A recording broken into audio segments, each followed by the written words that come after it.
Dawood D don, don जिसने film के dialogue को सच कर दिखाया। डॉन को पकड़ना मुश्किल ही नहीं, नामुमकिन है। लेकिन कोई डॉन यूं ही नहीं बन जाता, वो भी वो लड़का जिसका खानदान लोगों की हजामत करता हो।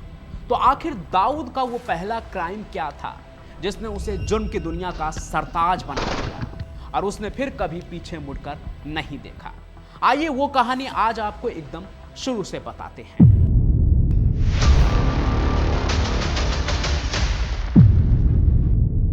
ये दास्तां शुरू होती है मुंबई यानी तब के बंबई से, सबसे घनी आबादी वाले इलाके नागपाड़ा के टेमकर मोहल्ला से। यहाँ की हवा में एक अजीब सा तनाव हमेशा घुला रहता था। एक तरफ थी समंदर की वो रूह जिसने मुंबई को मेहनतकशों की नगरी बनाया, और दूसरी तरफ थी गलियों की सरांध जहां से जरायम का धुआं उठता था। टेमकर मोहल्ले की एक तंग और छोटी सी गली में एक 10 बाई 10 फीट के कमरे में रहता था कास्कर खानदान। इस खानदान का मुखिया था इब्राहिम हसन कास्कर। इब्राहिम कास्कर बंबई पुलिस में हेड कांस्टेबल थे। उस जमाने में जब पुलिस का मतलब सिर्फ हवलदार होता था, वही नीली चड्डी, नीली टोपी और हाथ में एक लाठी लेकर घूमने वाला हवलदार। ऐसे हवलदार थे इब्राहिम कास्कर। तो इब्राहिम की एक तिकड़ी थी, यूसुफ हवलदार, आदम हवलदार और खुद इब्राहिम हवलदार। इन तीनों की त्रिमूर्ति का दबदबा था। इनके नाम से अच्छे अच्छे नामी गिरामी मुजरिम थर थर कांपते थे। यह दबदबा सिर्फ वर्दी का नहीं बल्कि ईमानदारी का भी था। इब्राहिम की ईमानदारी और खुददारी इतनी बड़ी थी कि बंबई का मशहूर स्मगलर हाजी मस्तान भी उनसे टकराने से पहले 100 बार सोचता था। इब्राहिम कास्कर के खानदान की जड़ें कोंकण के छोटे से गांव रत्नागिरी से आती थी। उनके वालिद यानी दाऊद के दादा एक नाई यानी हेयर कटिंग का काम करते थे। मेहनत की रोटी खाने वाला खानदान था उनका, लेकिन इब्राहिम कास्कर ने इस मेहनत की रोटी में खुददारी का तड़का लगा दिया, जिसमें ईमानदारी भी कूट कूट कर भरी। मुंबई का सबसे बड़ा स्मगलर हाजी मस्तान उस जमाने में कस्टम की ही कुछ फाइलें क्लियर करवाना चाहता था, या छोटे मोटे उसके कुछ कानूनी काम होते थे, तो इब्राहिम कास्कर की मदद लेकर वो काम पूरा कर लेता था, क्योंकि इब्राहिम पढ़े लिखे आदमी थे। एक बार जब हाजी मस्तान ने इब्राहिम को उनके मेहनताना से ज़्यादा पैसे ऑफर कर दिए, तो इब्राहिम ने उस पैसे को ऐसे देखा जैसे वो जहर हो। उन्होंने घूर कर हाजी मस्तान से कहा, खुदा ना करे मैं कभी आपके पैसे का मोहताज हूँ।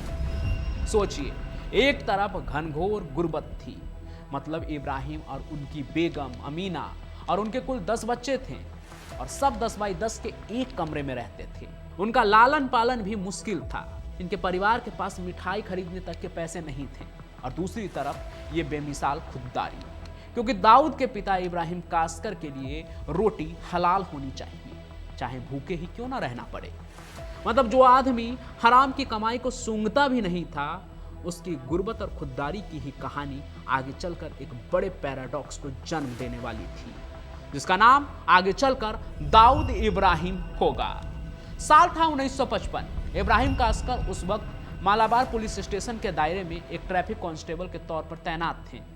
ड्यूटी पर थे जब उन्हें खबर मिली कि उनकी बीवी अमीना बेगम ने एक बेटे को जन्म दिया है। बेटे का जन्म हुआ, लेकिन घर में मातम जैसा सन्नाटा था, क्योंकि मैंने बताया ना, मिठाई खरीदने तक के पैसे नहीं हुआ करते थे इस परिवार के पास। लेकिन इब्राहिम और उनकी बेगम अमीना बहुत ही धार्मिक थे। दाऊद के जन्म से पहले वो एक सूफी बाबा के पास गए थे। नाम था उनका निराले शाह बाबा। इब्राहिम की नेक नियत और अदब को देखकर बाबा ने एक भविष्यवाणी की। बाबा ने कहा, ये तुम्हारा बेटा बहुत ही मशहूर होगा, बहुत मालदार होगा, ये तुम्हारा नाम पूरी दुनिया में फैला देगा, लोग तुम्हारी कहानियां सुनेंगे। ये भविष्यवाणी इब्राहिम के लिए एक उम्मीद की रोशनी थी। उन्होंने सोचा, भले ही मेरे पास आज पैसे नहीं हैं, पर मेरा बेटा बड़ा आदमी बनेगा। इसी उम्मीद में उन्होंने अपने बेटे का नाम दाऊद रखा, जिसका जिक्र कुरान में हजरत दाऊद अलैहिस्सलाम और ओल्ड टेस्टामेंट में डेविड से है। धर्म और मजहब के दायरे में ये एक शक्तिशाली और बड़ा नाम है। आमतौर पर उसका नाम दाऊद हसन होना चाहिए था, क्योंकि खानदान में हसन नाम चलता था, पर इब्राहिम ने अपने बेटे के साथ अपना नाम जोड़ा। उसका नाम दाऊद इब्राहिम रखा गया। अब आता है कहानी का सबसे हैरत अंगेज पहलू। इब्राहिम कास्कर की खास दोस्ती थी उस जमाने के एक और बड़े स्मगलर करीम लाला से।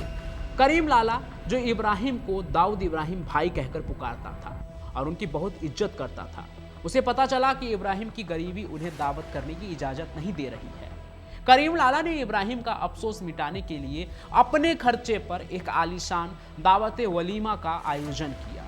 खूब पैसे खर्च किए और दाऊद के जन्म का बड़ा जश्न मनाया गया। मतलब करीम लाला को तब कहां पता था कि जिस बच्चे के जन्म पर वो दावत लुटा रहे हैं, आगे चलकर वही उनका काल बनेगा। मतलब अगर किसी सूफी ने उस वक्त लाला को बता दिया होता कि यही बच्चा एक दिन तेरी जिल्लत और शिकस्त का कारण बनेगा, तो शायद करीम लाला ये दावत कभी नहीं देते।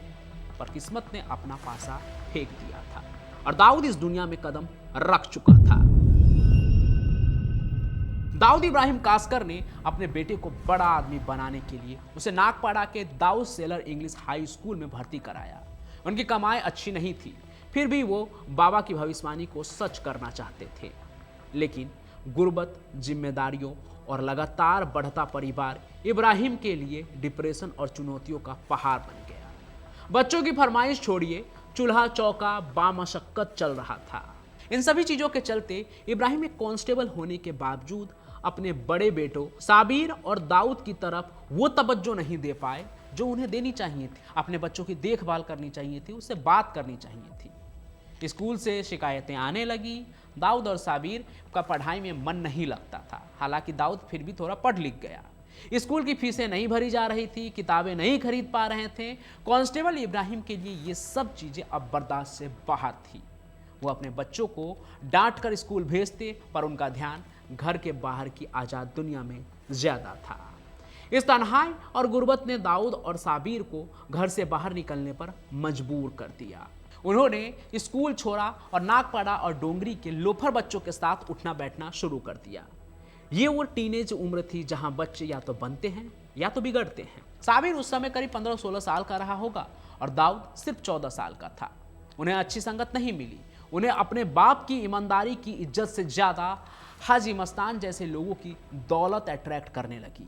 दाऊद की जहन में घर की गुर्बत, बाप की खाली जेब और हमेशा के मसाइल गूंज रहे थे। एक दिन जब दाऊद की उम्र 14 साल की थी, उसे जिंदगी का सबसे बड़ा लालच मिला। बंबई पुलिस के रिकॉर्ड के मुताबिक और दाऊद के पुराने दोस्तों के बयान के अनुसार, दाऊद ने एक दिन सड़क पर खड़े एक आदमी को पैसे गिनते देखा।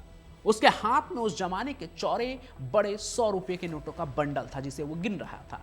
जिस बच्चे ने घर में हमेशा पैसों की कमी देखी हो, उसके लिए सड़क पर इतना नगद देखना खुद किस्मत का बुलावा था। दाऊद ने बिना सोचे समझे बिजली की तरह झपट्टा मारा और उस आदमी के हाथ से नोटों का बंडल छीना और बेतहासा दौड़ा। वो आदमी दाऊद को तो नहीं पकड़ पाया, लेकिन टेमकर मोहल्ला छोटा था, सब एक दूसरे को जानते थे। उस समय वहां मौजूद लोगों ने भागते हुए दाऊद को पहचान लिया। उन्होंने देखा तो सोचा, अरे ये तो इब्राहिम हवलदार का लड़का है।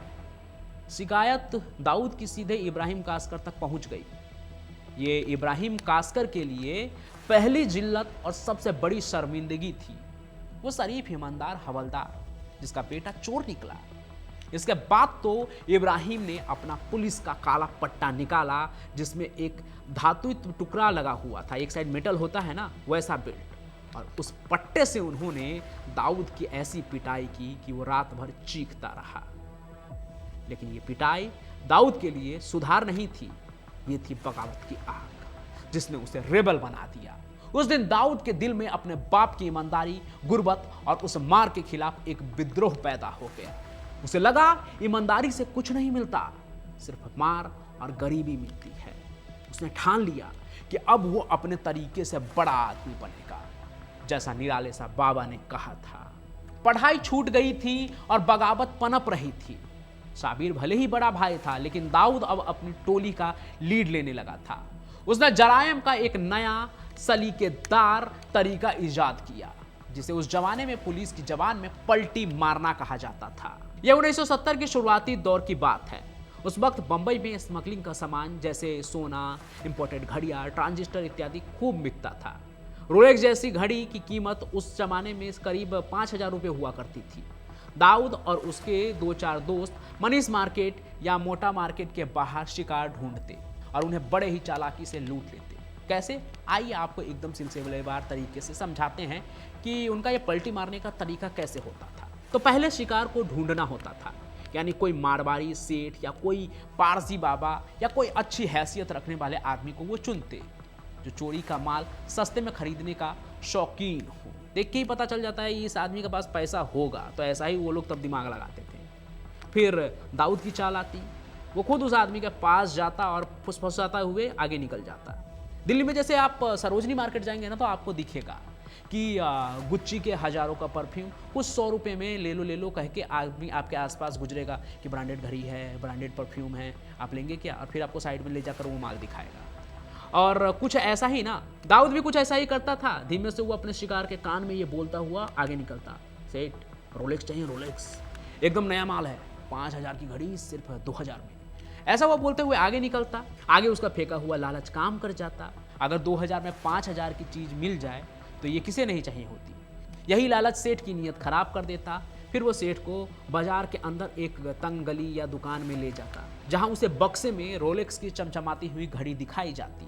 सेठ खुश, मुंह में पानी आ जाता कि सिर्फ 2000 रुपये में रोलेक्स की घड़ी मिल जाएगी। लेकिन अब यही शुरू होता था असली खेल, यानी पलटी मारना। जैसे ही सेठ अपनी मेहनत के कमाए हुए नगद पैसे निकालता और लेन देन का प्रोसेस जो है वो शुरू होता, टोली का एक लड़का पीछे से आकर धीरे से लेकिन साफ सुनाई देने वाले अंदाज में फुसफुसाता, अरे पुलिस आ रहा है, पुलिस, कस्टम वाले इधर आ रहे हैं। फिर इस अफरा तफरी और पकड़े जाने के डर में सेठ बेचैन हो जाता। दाऊद या उसका साथी पैसे लेते और हाथ में रखी असली रोलेक्स वाली पोटली को तेजी से एक खाली पोटली या नकली प्लास्टिक की चीज वाली पोटली से बदल देते। सेठ घबराकर वो नकली पोटली पकड़ता और वहां से भाग निकलता ताकि पुलिस के हाथों स्मगलिंग का माल खरीदते हुए पकड़े ना जाए। दाऊद और उसके साथी नगद पैसे लेकर दूसरी दिशा में कहीं गायब हो जाते। जब सेठ थोड़ी दूर जाकर आराम से उस पोटली को खोलता तो उसे या तो वो बक्सा खाली मिलता या अंदर सिर्फ प्लास्टिक का टुकड़ा या टूटी फूटी कोई चीज मिलती, या कभी कभी तो पत्थर भी। सेठ जब पलट कर आता और पूछता, वो लड़का कहाँ गया जिसने मुझे ये घड़ी बेची, तो बाजार के लोग साफ मुकर जाते, हमें क्या पता कौन सा लड़का। पुलिस स्टेशन में इन पलटी मारने के मामलों की बाकायदा पलटी मारना फाइल बन चुकी थी, जिसमें सिर्फ लड़कों का डिस्क्रिप्शन था, पर वो कभी पकड़े नहीं गए। इस हुनर और तेज दिमागी से दाऊद और उसकी टोली ने उस जमाने में हजारों रुपए कमाए। दाऊद के पास अब पैसे थे, खौफ था और एक तेज दिमाग था। गरीबी खत्म हो गई थी, पर खुददारी की जगह अब खौफ ने ले ली थी।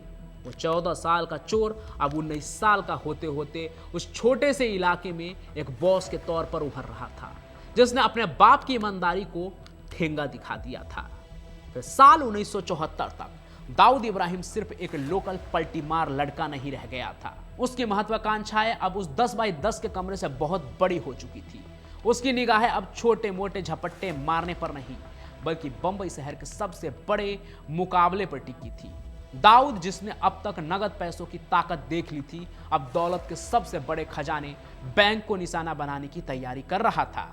दाऊद इब्राहिम ने अपने 19वें साल में उस वक्त के देश की सबसे बड़ी बैंक रॉबरी को अंजाम देने की साजिश रची। वो चोर से डकैत और जल्द ही डकैत से माफिया सरगना बनने की दहलीज पर खड़ा था।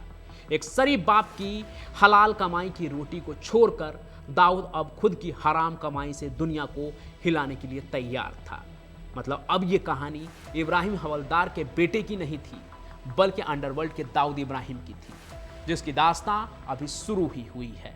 और अगर आप दाऊद की चालबाजी के बाद उसके डकैती की भी कहानी सुनना चाहते हैं, making of don Dawood Ibrahim की कहानी का ये सिलसिला जारी रखना चाहते हैं, तो कमेंट में जरूर लिखिएगा कि हाँ आप ये कहानी देखना चाहते हैं। साथ ही साथ अगर आप मेरी ये बात सुन रहे हैं, मतलब आप मेरी कहानियों को अंत तक देखते हैं, आप सभी का बहुत ही बहुत शुक्रगुजार हूँ मैं कि आप मेरी कहानियाँ अंत तक देखते हैं। यहाँ पे मैं कहना चाहूँगा कि आप मेरी कहानी कहाँ से देखते हैं और आपका नाम क्या है वो भी ज़रूर कमेंट कीजिएगा, ताकि मुझे पता लगे कि मुझे अंत तक देखने वाले प्यारे लोग, हमारे प्यारे दर्शक, आप कहाँ से हैं। बाकी आज के सफ़र में बस इतना ही। मैं पंचम प्रकाश अपनी कहानियों के साथ हाजिर होता रहूँगा। तब तक के लिए आप सभी का बहुत बहुत धन्यवाद। जय हिंद, जय भारत।